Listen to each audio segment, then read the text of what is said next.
Every journey starts with the spark of an idea, to leave your comfort zone and seek out new friends who can shine fresh light on old obsessions. This is my journey to RMS Lusitania and some great people I meet along the way. Two journeys, 107 years apart, but connections that never fade with the passing of years. Here's to Project 17.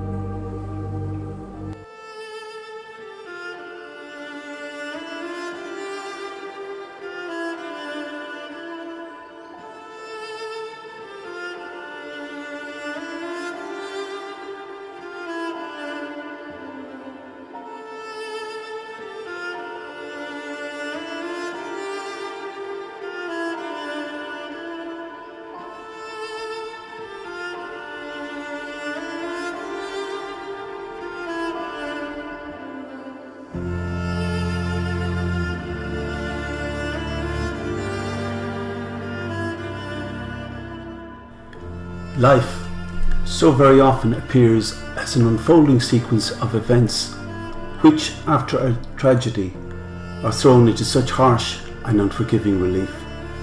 So often, and almost in a comical way, we cannot help but ask ourselves, why didn't we see that coming? 7th of May 1915. An unusually crystal clear spring day dawns off the southern Irish coast. From 10 miles offshore, the rocky outline and breaking white waves licking the land are quite clearly visible. The war in Europe is not yet 12 months old. In Downing Street, David Lloyd George is British Prime Minister.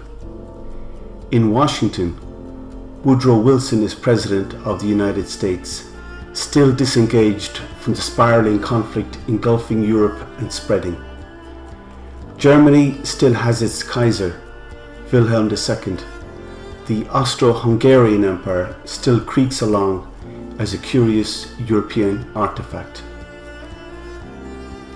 RMS Lusitania is approaching the closing stages of her eastbound Atlantic run. Lusitania's owners and operators, the Cunard Line, have loaned her sister ship RMS Mauritania to the British government as a troop transport. Mauritania will provide transport and logistics to support the First Lord Winston Churchill's poorly conceived and ultimately doomed Dardanelles campaign. For now, RMS Lusitania is the sole provider of high-end Cunard services on the North Atlantic. At 31,500 tons and a length of 787 feet, and powered entirely by quadruple steam turbines, she was soon to complete her 101st crossing. On board Lusitania are 1,960 known people. By the end of this fateful day, just 768 will survive. A truly grim final death toll of 1,196.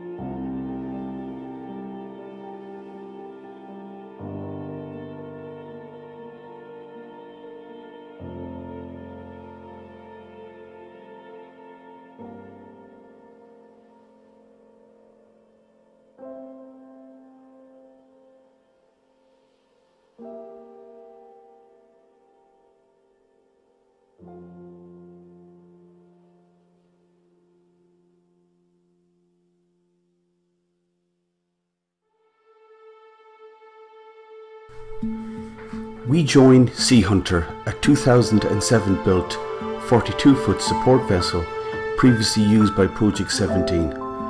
Sea Hunter is the ideal craft to support this Lusitania dive project. The craft boasts plenty of storage for bags and cylinders and a full-size diver lift to make access effortless.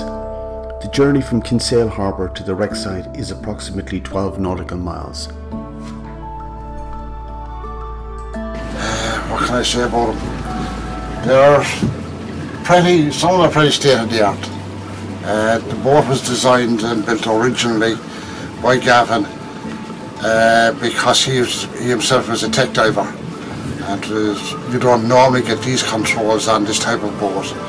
Because Gavin was so into the diving, that's the reason we have so much electronics on board.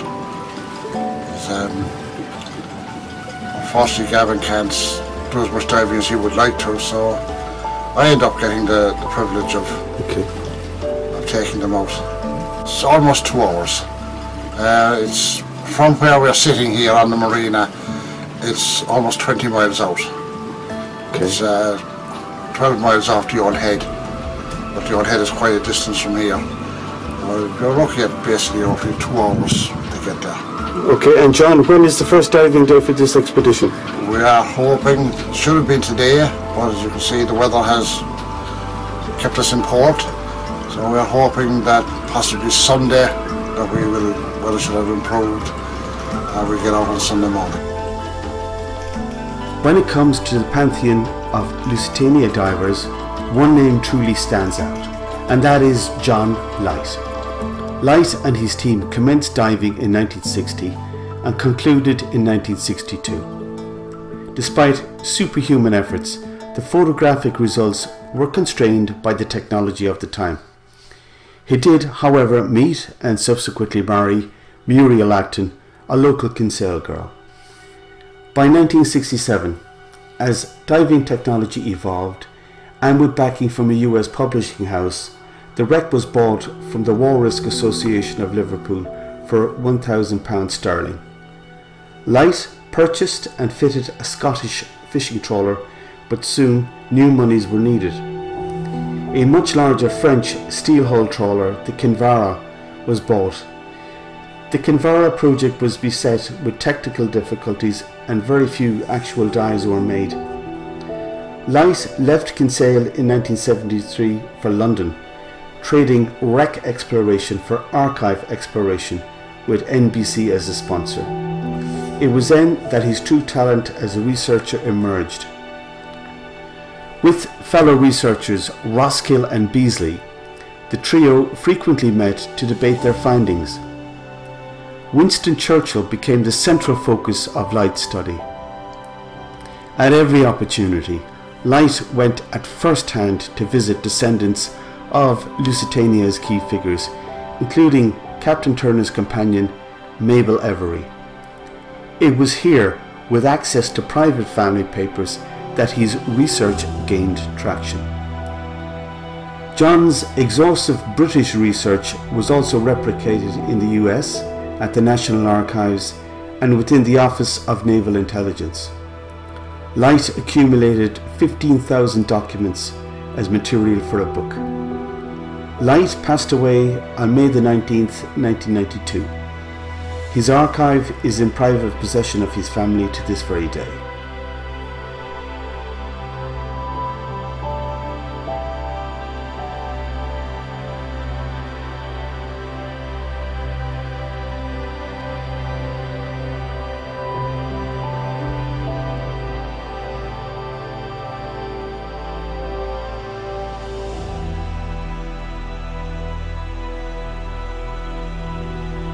At over 300 feet and 10 miles offshore, a dive to the Lusitania is never a very easy proposition, even to the most experienced commercial divers.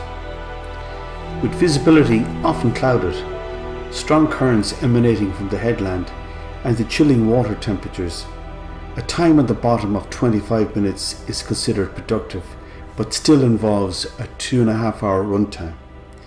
Every dive is quite like a manned space mission, planned and rehearsed and with clear objectives in mind.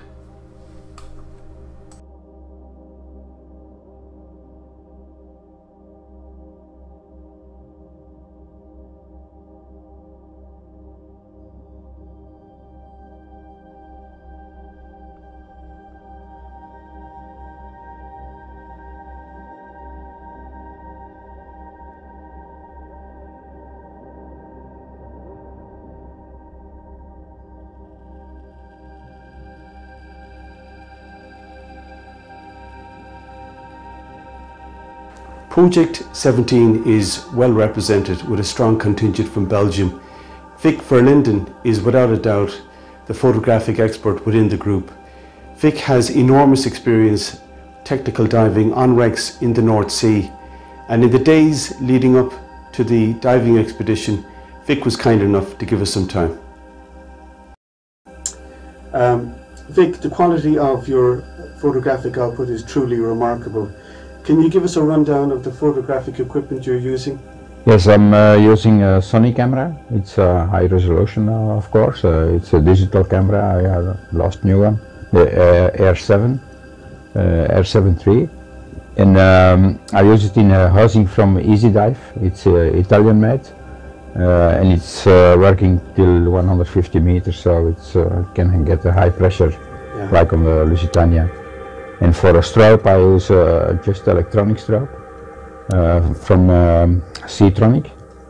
Subtronic, and I use also movie lights made in China, about 8,000 lumen each. Mm-hmm. And what about power packs? Do you bring down standalone power pack for that? No, they are inside the camera, and okay, they are inside the strobe. Yeah. Okay. For your still photographs, are you shooting JPEG and RAW or both? Yeah, RAW. Yeah. The quality is truly. Yeah, of course. Yeah. I edit photography myself, so it's the first thing I noticed about your work, that it looked very, very good. Yeah. The most interesting aspect of your work is the photographs of wreck artifacts and identifying to where they belonged in the wreck. How well do you have to know the origin of the ship and the details to get this so accurate? Yeah, that's of course, you need to have a lot of knowledge about shipwrecks or ships in itself. I was diving for more than 20 years on shipwrecks in the North Sea, and there of course I learned a lot about recognizing things on the wreck, because that's the most difficult thing. If you come down on the Lusitania, it's not a real ship there. It's just, it's broken down, and that's make it very difficult to recognize things. And I do, of course, a lot of research also about historical photographs from the ship and things like that to recognize. And of course, Lusitania is collapsing on itself with every passing. Yeah. Okay. And I've also the help from Stuart Williamson. He studied the wreck for many years, and if I don't know what it is really, I ask him. And then, so Stuart is from the UK, is he? Yeah, he's from the UK, yeah. Okay, is Lusitania the Mount Everest of wreck dives for you, or are there other wrecks of equal historic significance? I don't think so. I think maybe the most important wreck in the world historically is Titanic, and then on second place I think it's for sure Lusitania. Cool. I dived about 350, 400 wrecks in the world, and now for me is this historically the most important. Mm-hmm. This is also the reason I work now 5 years on it, and because of the importance of the wreck. Slightly technical question next. The cameras you're using to record still photographs, do you have manual control over this, or are you just... It's all manual. It's all manual. I never use automatic. Okay. Never. Always manual. I'm photographing for more than 40 years underwater, so I know exactly how it should be, and yeah. And how do you change apertures and shutter speed? Normally I change very little underwater. If you are on 92 meters, it's very important that you keep it simple as possible. Yeah. So you have to know exactly this is what I have to use in the numbers on the camera. Because if you start to change, a camera now, it has so many settings, you will for sure be confused. Mm-hmm. And then, it will be not good. Yeah, once again, the quality of what you're producing in terms of stills is truly exceptional. Vic, what would this year's photographic objectives be? And by the way, the boiler photography from last year was something truly exceptional, and I gather that's something new from last year. What about this year? This year I want to go more to the bow and for example try to photograph the name of the ship. And for the rest, yeah, we will see what will happen, because it's very difficult from before to know what you're gonna photograph, because the ship is very, very big. I have already many pictures, and now we will see what will happen. I've not really a big plan. Just the name of the ship, that's what I for sure want to do. Okay, one question that I've thought about for the last couple of months, it dates back to 1982 and the salvage by Ocean Engineering, I think, yeah, of the propellers. Now I actually heard that they used shaped charges to blast the propeller from the ship itself. A few sources said that as a result of that, the condition of the stern deteriorated very rapidly. Is that true? Of course, not only the stern, but also other parts of the ship, you know. The whole hull is also collapsing on different parts, but also like the stern, yeah. But it's not, maybe not from the blasting of the, it's just, yeah, the ship. With the years it will, yeah, it will change all the time, yeah. Okay, very good. I think we're aware that you have a book in the works. Can you tell us something about the book? How can we buy it, and when is it out? Yeah, it will come out. It will be printed in October, and it will come out in in November, beginning of November. I have now the first print. I collected 2 days ago or something. Yeah, it was a proof print. So and I have to fill in another 10 pages. And that will be of this expedition, you know. So I will, I will make new pictures. Also this week, probably, if we can dive because of the weather and everything. So you never know. But the book, I worked on it, yeah, on 5 years, on 5 different expeditions. And on the book itself, I worked about 2 years to collect all the historical photographs. I get help from people from all over the world. Did Peter McCamley help you script it? No. I did the script myself. All the text I wrote myself. Yeah, to bring the book together, it was my work. Yeah. Okay, well, we want to wish you the very best with the book, and we are certain it's going to be a huge success, especially over in the States. So once again, the book will be available in November, and it will be available if they send me just a message or an email, and it's no problem. Well, you've 2 customers here. Yeah, okay. Listen, thanks ever so much, and we want to wish you the very, very best with the dive, and may you find tons of new stuff. Yeah, thank you very much. Thank you very much. Okay, thanks for being with us. Thank you, guys.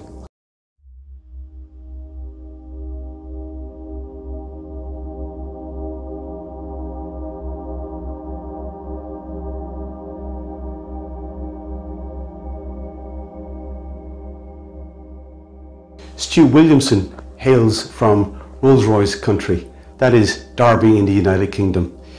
Stu has a vast knowledge of interior and exterior details of RMS Lusitania, and in many ways is the perfect counterfoil to Vic Verlinden's photographic skills. We caught up with Stu in the days leading up to the expedition. First of all, Stu, thanks a million for being with us today. We know you're wrecked after a very long journey across the Irish Sea. So no problem. We keep everything brief and nothing too difficult, okay? Yep. So what we're going to kick off with is just to ask you, why the particular focus, in your case, on Lusitania as opposed to other wrecks? Well, I think my interest began back in 1982 when Oceaneering did their dives, and as, I can't think how old I was in 1982, but as a youngster in 1982, there was a series of Newsnight documentaries on the BBC, and I watched all of those, and I was just absolutely fascinated by the footage of the wreck, and ever since then I've just wanted to find out more. Super stuff, yeah. And that's where my interest initially came from. Terrific. We hear rumours about a massive personal memorabilia collection that you have. Can you tell us a little bit about this, and is there a website that people can take a look at your stuff? Yeah, I've got quite a collection of Lusitania stuff, including the 12-foot of one of the steam waste pipes from the second funnel. I've got various, because I was interested in the oceaneering salvage operations. A lot of the stuff I've collected is from those salvage operations. So, you know, watch cases that were brought up at the time, Kitchener silver spoons. I've got a suspender belt clip. They found a huge box inside the wreck which they thought was full of something valuable. Brought it out of the wreck, brought it up, and it was full of suspender belt clips. Well, somebody's got to wear them. Where, in general, do you get your information sources from? Wherever I can. From the divers are a huge source of information because of the footage they take on the wreck. Every time they film stuff on the wreck, I learn more about the ship. You know, and obviously from historical references that I've been sort of collecting for years. So Fantastic, yeah. And with Project 17, when did your involvement with Project 17 start up? My involvement with Project 17 began, I think I badgered Peter. I think I emailed Peter a few times because I knew that they were diving the wreck, and I've tried to get involved with as many dive expeditions on the wreck as I can since 2001. I found out that Peter and the team were diving the wreck, so I asked if I could be a part of the team. Brilliant, brilliant. As you're probably aware, Vic Verlinden has a long-promised book coming out at sometime in November, I believe. Yeah. What's your involvement with the book? I've been helping Vic with identifying items that he's photographed on the wreck, helping him, you know, make sure everything's sort of labelled correctly, and that we identify all of Vic's pictures correctly from historical photos and that kind of thing. And I've helped Vic with a bit of translation. You know, he's from Belgium and his English isn't... It's not bad. No, it's not bad, but he's asked me to translate a few things for him, or rewrite little bits, you know, just to make things flow nicer. But, sure. Yeah, and I've provided historical photographs and lots of other information as well. Fantastic stuff. Mm-hmm. Now, we are aware of the fact that you are quite the artist, but the artistry extends into model making. It does. Now, we know that you are finished or just about to finish a wreck model. I'm just starting a wreck model. Oh, just starting, okay. Yeah, Can you tell us about that? What scale? Well, I say just starting. My idea to build a wreck model began way back, probably 20 years ago. And that's... I initially did a wreck model of the Titanic, and I wanted to follow that up with a Lusitania one. But it's taken me this long to do all the research because there's been so little information about the wreck of Lusitania over the years. It's not until now, it's not until Project 17 has done all the work that we've done, that I've been able to get enough information to actually have the confidence to build a model that will show the wreck as accurately as possible. And that is accurate as of like now, or is it related to historical period? All right, well, Bob Ballard dived the wreck in 1993, so I might make things a little bit more intact to show some of the things as they were back then, but I'll also, you know, not all of the wreck was photographed back then, so I'll just incorporate what I can to make it as accurate as possible, but as intact as I can. Now, a little bird has told us that one of your objectives is to photograph or image the writing Lusitania on the side of the ship. Yeah. Outside of it, I think. Someone told me that you have a particular interest in three letters, STU. Is this correct? Those three letters are kind of quite special to me, so yeah, it would be nice to see them. Okay. Over the course of the last 100 years, there's been a number of theories as to what caused the secondary and the major explosion. Among these, coal dust being the dominant theory. What's your take on it? I completely discount the coal dust theory. I don't think it's possible at all. Paddy O'Sullivan's done some incredible research with regards to the aluminium powder theory, based on the dives of John Light and the research that John Light did all those years ago, and Paddy's research after that. I think there's also a possibility that the steam plant might have exploded. I think the evidence is out there to be found maybe at some point. I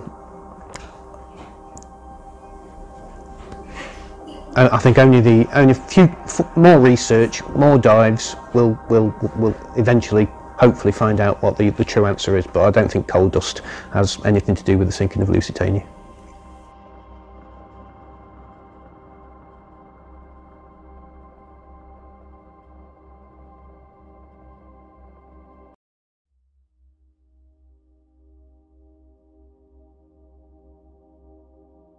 Juryman Peter McCamley, many would agree, is the beating heart of Project 17. Peter has vast technical diving experience behind him, and we caught up with Peter in the days leading up to the expedition.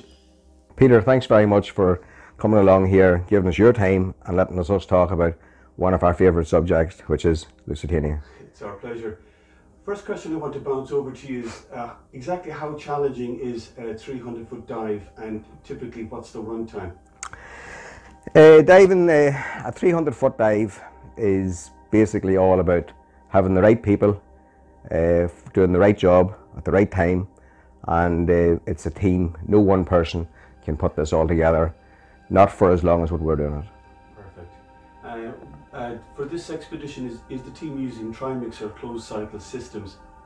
Since we come down here 6 years ago, we've been using closed circuit rebreathers, Inspirations, Revos, AXCCR, a full range of machines, and obviously using trimix, and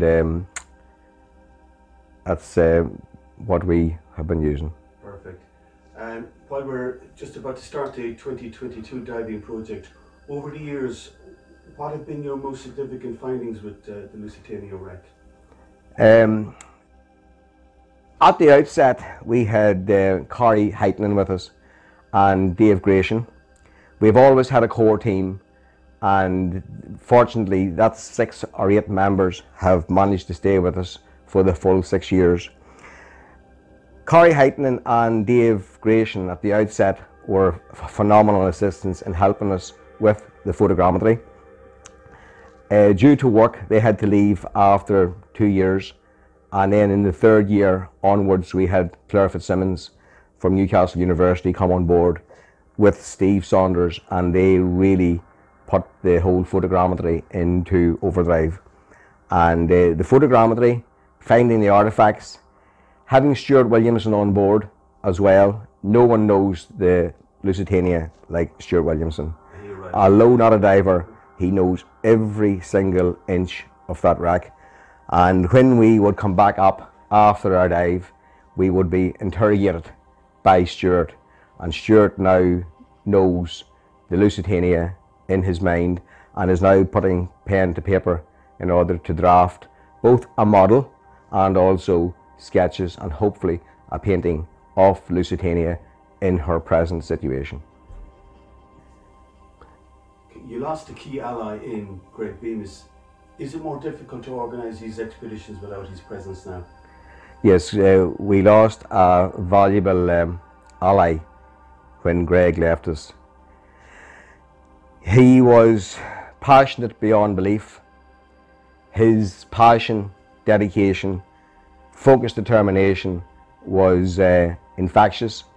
He infected us all with his drive, and yes, he's been a sad loss. At one stage, every year I would have to ask him for his permission before we could go to the government, and he sent me this email in 2018 saying that he was very frustrated at me having to ask for written permission every year. Here's an email saying that you have it for the next 40 years, and yeah, he's sadly missed. Last year the team got a pretty good view of the boilers. What condition overall did you find them in? The boilers were all fully intact, and this was amazing, because this was a passion of Greg's. At one stage he had asked for permission to actually cut a hole in the side of the Lusitania in order to gain access to see what the condition of the boilers was like. Fortunately, Lusitania seems to be working with us as well, and now feels that she herself wants to give up her secrets, as she exposed all her boilers fully intact, which gives a lot of doubt to the 100-year-old theory of the coal dust explosion, which was the alleged main cause of death on the second explosion. What is this year's diving expedition focused on, and are there any new objectives in particular? This year we have got a book been written by Vic Verlinden, and this book will have approximately 250 pages and approximately 225 photographs, all carried out by Vic. And this will be a legacy of what we have achieved to date. There's still 10 pages blank in Vic's book, and we're hoping to get the 10 best photographs of Lusitania that will be able to go into the last 10 pages. So we're going to be starting at the bow, looking at the name of the Lusitania, having another look for the bell, which is up around the bow, and working our way back towards the restaurant where we've been before, and hopefully then get back down to the stern where we spent 1 full year and where a lot of unique artifacts are located. The remaining propeller, the one out of the 4, what shape is it in, and is there any possibility that in the future could that be recovered as well? Anything is possible, and yes, it would be amazing if something like that could be carried out at a later date. We're working closely with the museum and also with the UAU with the possibility of probably, hopefully sooner rather than later, being able to raise artifacts that they are safe until such times as the new museum is built. Peter McCamley, thank you very much for being with us today, and thank you for all the efforts you're putting in on RMS Lusitania, and the best of luck to you. Thanks very much, Peter. Nice talking to you.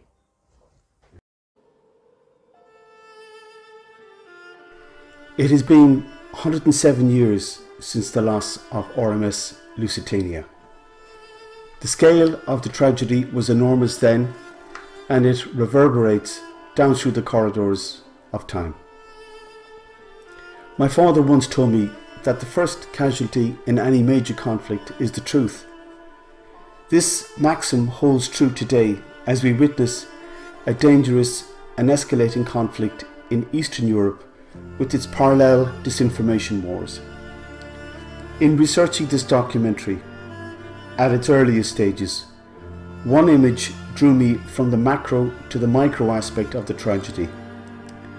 The photograph was one of several, probably snapped by press photographers in the courtyard of the Cunard building in Queenstown. The photograph depicted an infant laid out in the coffin awaiting burial. For me, this one photograph spoke as loudly on the futility of conflict as do the battlefields of Ypres, Passchendaele, Verdun and the Somme. Would the loss of life have been far less had there not been a secondary and major explosion? Who knows, maybe. To this day, debate on this subject continues and will continue into the future.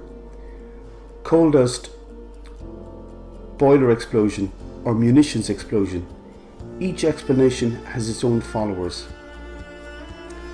In closing my journey to RMS Lusitania, I take away facts I had been previously unaware of, but more importantly, the kindness and generosity of a new group of friends, Project 17. In closing, and in speaking to Peter McCamley, one phrase kept coming up over and over again, and I paraphrase, and that was, all we are is just the interfacing and the interactions in the past with other people. I think this is absolutely true. For indeed, to do this project, I have stood on the shoulders of giants.